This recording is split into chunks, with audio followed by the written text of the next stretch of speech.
The alleged U.S. and Israeli interference plot to destabilize Mexico and other progressive governments. So let me ask you this. Like, I know this is now current news, but the concept of that their priorities has been to destabilize those specific countries is basically common knowledge amongst people on the left. Like, we know this, right? Yeah. So what's the new information that what has changed that makes this be where we have something to prove this? A leaked audio recording points to former Honduran President Juan Orlando Hernandez, Javier Milei, and the Donald as attempting to create a platform to spread fake news about the administrations of Claudia Sheinbaum, Lula, and Gustavo Petro. Of course they did. There's that douchebag. The United States and Israel, with the help of Honduras, are allegedly positioning themselves on the geopolitical chessboard to control spheres of influence in Latin America. Oh, that's new. The news outlet Diario Red in America Latina and the website Hondurasgate have revealed in an investigation based on leaked audio recordings the interventionist intentions of leaders of the global right. One piece of evidence released at the end of April claims that former Honduran President Juan Orlando Hernandez, pardoned by Donald Trump from his 45-year sentence for drug trafficking. We totally got to stop those drug traffickers. I was just going to say, while we're still blowing up boats with zero evidence, zero reasonable cause, nothing, just blowing up boats, say, narco traffickers. Oh, okay. With the support of the Republican president himself, his Argentine counterpart, Javier Milei, and the current Honduran administration are conspiring to create a channel for disseminating fake news with the intention of spreading misinformation and destabilizing the governments of Brazil, Colombia, and Mexico. You know what? They're so 3 steps behind. You know, I feel like this is something that Sheinbaum would anticipate is happening. This is the kind of thing, like, they're not, the jig is up. I just feel like we see this. The second installment of the Hondurasgate scandal of the 3 released so far includes a recording of an alleged conversation between Hernandez, who had become an operative in the region for the U.S. president, and the current president and vice president of Honduras, Nasri Asfura, and Maria Antonieta Mejia, respectively. The objective, to undermine the administrations of Claudia Sheinbaum and Gustavo Petro, both of whom adhere to left-wing ideologies. Did I not say a couple of weeks ago when Sheinbaum passed single-payer health care in Mexico? Think a little regime change might be in order. But like you said, Jen, he doesn't know what to do with her. He doesn't know what to do with her. She's ahead. The problem is they're steps ahead, and it isn't just her. It's Lula. It's it's the leftists. They know the games that these people are playing, and unfortunately, more and more people are saying more and more people are saying it too. So the people in these countries see this shit.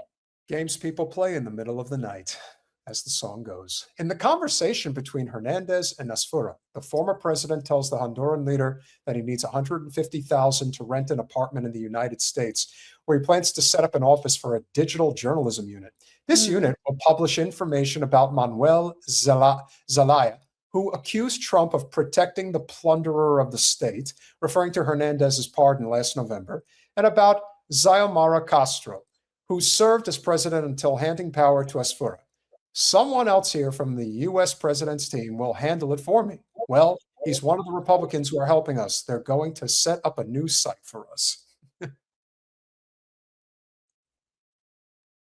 Jen, if you would. Asfura's response is, I'm going to transfer it from a friend's account. Let's see if they can give it to you in cash. But explain to me, what are we going to do with it? What do we gain? Hernandez replies, we're going to set up a cell, Mr. President, from here, from the United States, an information cell, so they can't track us here in Honduras. It's going to be like a Latin American news site. I was on call with President Milei, and it was very successful, very, very good. And I think at this point, we can do great things for all of Latin America. There are some cases coming up against Mexico, some cases coming up against Colombia, and most importantly, against Honduras, against the Zelaya family. Who is that douche? There he is. Yeah, okay. that's Asfara. That's who I'm trying. Okay. Also, I think you need a little more money for yourself. So we're going to send another 150,000. And that way you can survive a little longer. We're going to take it from the INSEP, the Secretariat of Infrastructure and Public Services. Oh, say we're going to take it from public services. Okay. You're going to have a good time at my expense. You know what I'm saying? Sure. On the expense of his public, on the people. On the same topic, in another alleged communication between the former Honduran president and the current vice president, Hernandez emphasizes the importance of having that liquidity with the support of some Republicans in order to attack and eradicate the cancer of the left in Honduras and throughout Latin America. I was telling President Asfura that we were able to speak with Javier Milei, and he's also contributing 350,000. You mean 350,000 of the money that we gave him? Yes. Oh, yeah, I know. He needs money so that he could do this. Another great friend of ours from Mexico is also providing support specifically for the Mexican community. We're pretty much ready and hoping this moves forward quickly, Hernandez added, without revealing the identity of this Mexican contact. That's pretty smart, huh? Because I don't know that Claudia would be all too fond of said person. So just, I'm throwing that out there. The conversations, according to the source, originated from WhatsApp, Signal, and Telegram, 3 apps that I do not have or use. They were recorded between January and April of this year. Ooh. The website that released the 37 recordings, making them available in their entirety, details that each file was analyzed using the Phonexia Voice Inspector Protocol, a forensic suite from the Czech company, blah, blah, blah, blah, blah, blah, blah. Okay, so it's been authenticated. Continue. I'm not going to sit here and cross-examine the expert on that. We'll just say stipulated. Okay. How much longer does it have, Colin?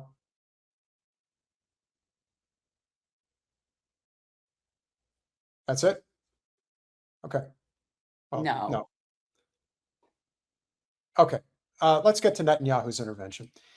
Hernandez, known as JOH, was president of Honduras from 2014 to 2022 for the Conservative National Party. Those were years of cooperation with the U.S. in the fight against drug trafficking, or at least that was the appearance he sought to project. 2024, he was sentenced in Manhattan to 45 years in prison for associating for more than a decade with drug traffickers who paid him bribes to ensure that more than 400 tons of cocaine reached the northern border of the Rio Grande.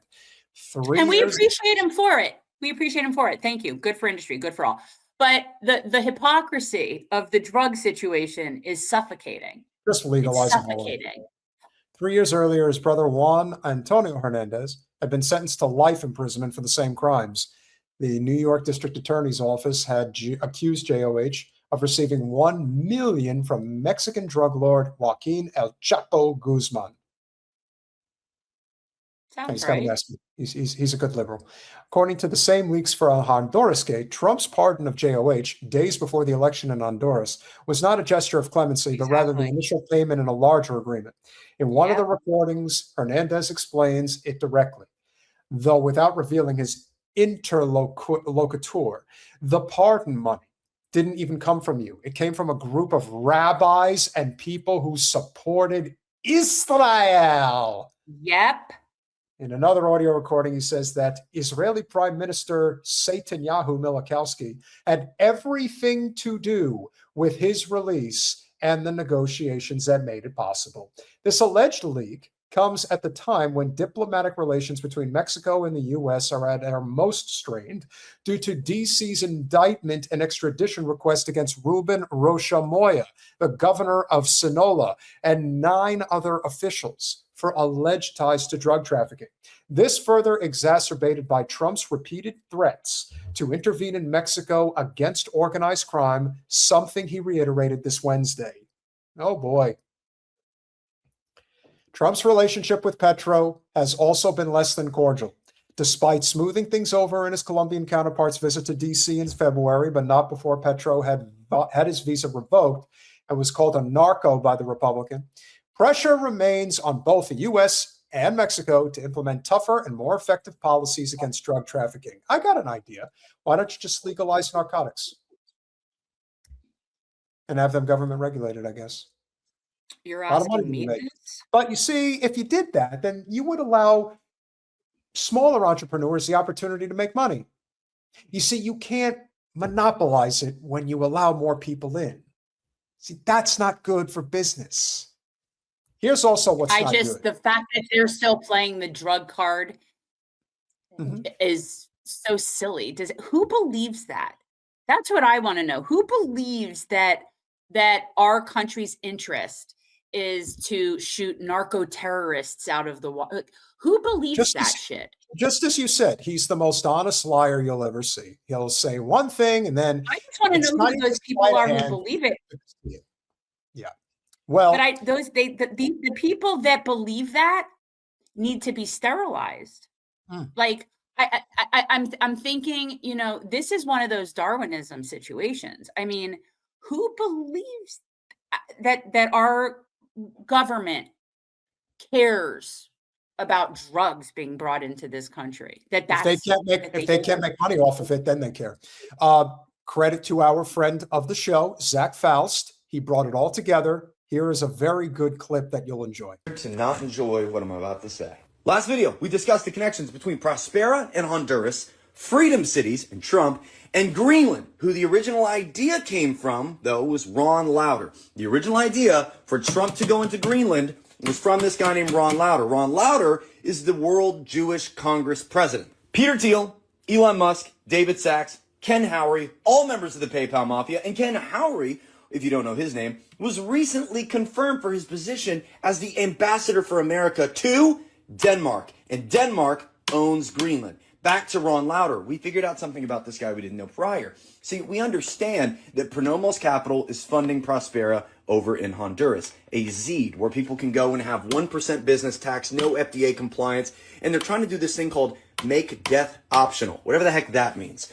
So, this connect. Just want to point out, this is one of the biggest reasons why you have these shell corporations. You know, when they talk about banking in the Cayman Islands and Bermuda, the whole purpose, ladies and gentlemen, is that when you get to a certain level of wealth, like our four horsemen, Jen, do you have that graphic handy by any chance? I am not sure if that one, let's see if I have that one on here. Hold on. So for these four gentlemen, we need like a 2.0 that includes people like Peter Thiel and Alex Karp and PayPal talent here. Yeah, you got to update. But listen, for these four men right here, there's a reason why they invest in places like the Caymans, like Honduras, etc. Because these are third world desperate nations that they bring their wealth to and they don't pay any taxes. Nothing. They basically take over these countries. These are beyond titans of industry. These are men who want to dominate the globe. That's what they want. And that's why they are trying to subjugate every human being alive that isn't at their level. That's basically their goal. All right, let's keep it going.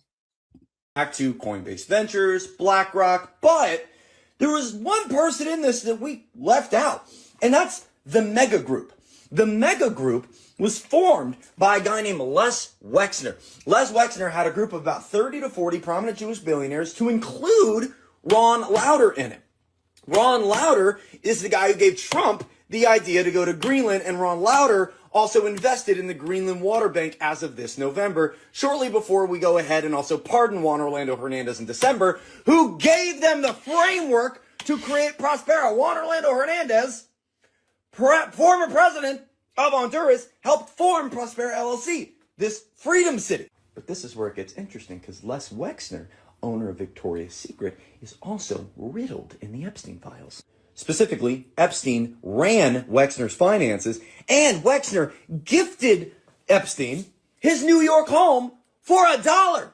This is the same guy who created the Mega Group, a group of 30 to 40 prominent Jewish billionaires to include Ron Lauder. Ghislaine Maxwell had a weird foundation called Terramar, which was around having ownership over the ocean. The Terramar Project refers to primarily an ocean conservation nonprofit founded by Ghislaine Maxwell in 2012. This Global Ocean Committee that was supposed to be a nonprofit, it actually gave out no money between 2012 and 2017 and had unusually high legal and accounting fees for an organization of its size. Case 115 CV07433 LAP, document 113-13, file 102220, page 372. Ghislaine Maxwell is asked, are you a citizen of the United States? She says, I am. Are you also a citizen of England? I am. Are you a citizen of any other land? Terramar. Terramar. She says the name of her foundation. He says, that's the name of your charity project that deals with oceans. Isn't that correct? Yes, I'm French as well. Question, has Jeffrey Epstein funded Terramar for you? He did give some money to Terramar. How much? I believe it was $50,000. See, Terramar and Ghislaine Maxwell were big into this thing called seasteading. And seasteading originally came from a guy. Seasteading was originally created by this guy named Patrick Friedman, the grandson of the famed economist Milton Friedman. Patrick Friedman created a fund called Pronomos Capital, and Peter Thiel, Musk, Sam Altman, all them invest into it. And guess what that Pronomos Capital funds?